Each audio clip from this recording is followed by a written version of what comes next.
Hey! Hey! Hi, friends! Oh.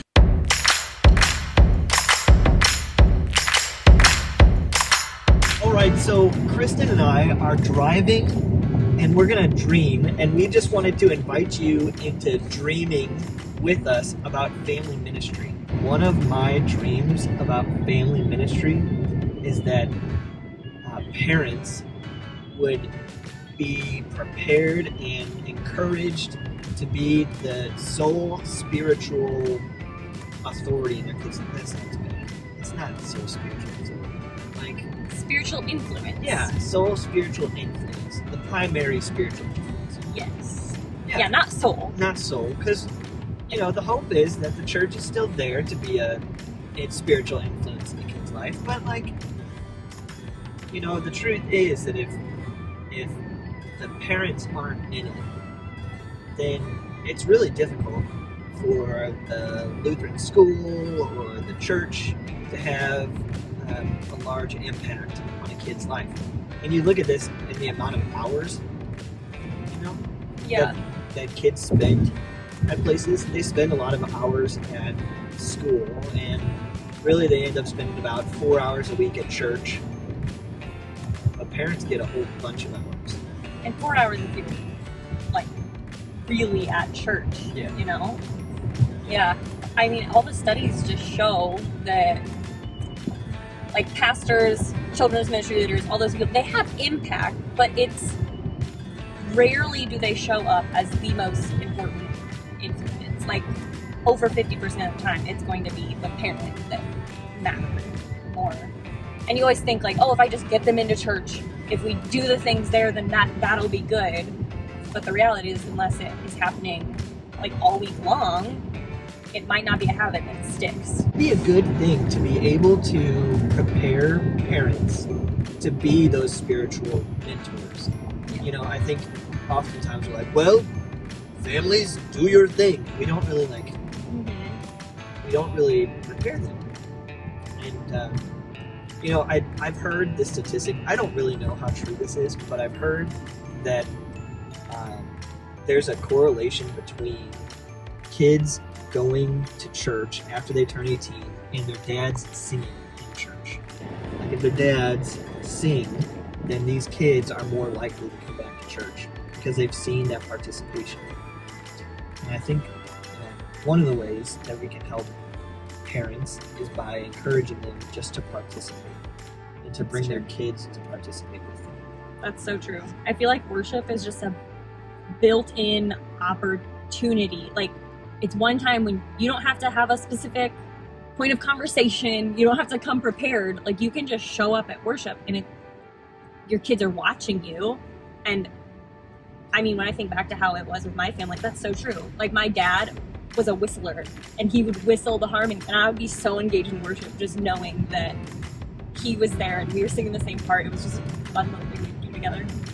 Yeah, and you know, you say the word, like, engaged in worship, and I think sometimes we have different viewpoints of what engaged looks like. You know, I think for some of us, engagement means, like, I am focused in on the sermon and I am, like, you know, following along and taking notes. And, I'm being fed. Yeah. Well, and, like, sometimes, you know, if I would be like, man, I would love for someone to be engaged, I kind of think, you know, I want to hear an amen, or I want to hear preach it, brother, you know, but that's not really necessarily engagement either. I think sometimes engagement is just being a part of the conversation, being in the room, you know, just watching, observing, listening. I mean, discipleship, we often think it's this big thing or this pathway, but really discipling kids is doing life with them and modeling life with them. Like, what habits do they see in us? Are we gonna dead end? So much of discipleship is just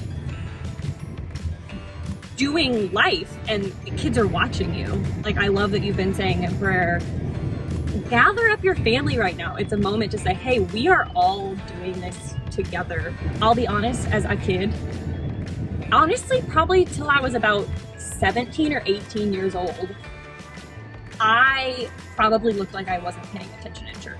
I had this thing where we would draw on the back of the bulletin and we'd have drawing contests with my friends. My parents could have said, oh, she doesn't get in, or she must hate church, she's always doing something else. But that habit stuck with me, and I was getting something. I mean, obviously, at some point, something stuck, and it was just being in that environment that I think contributed to it still being a really important thing to me today. And not just church, but Jesus. Like, there was enough Jesus in my life that now I'm walking with him. It's not just Sunday mornings.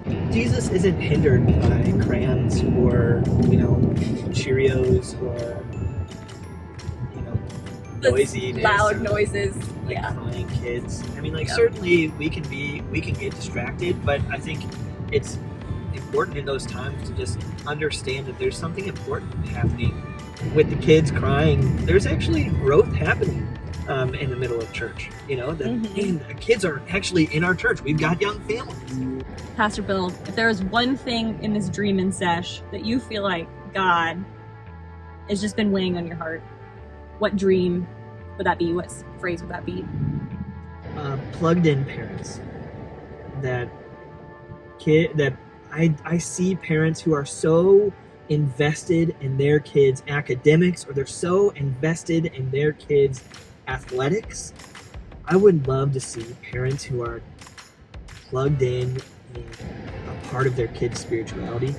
And if I could do anything to help with that, I would see that as well. What about you? Grace. Life on life discipleship is messy and it's loud and it doesn't fit neatly into a box. But I feel like we're a place of grace, and it's a space where we're working alongside each other to have that life on life discipleship. And it's not always pretty, and sometimes there's, stuff on the floor, and sometimes it's loud, but I think God just looks at that and says, I have so much grace and joy. I don't know. This has been something. This is Pastor Bill and Kristin signing out. We out.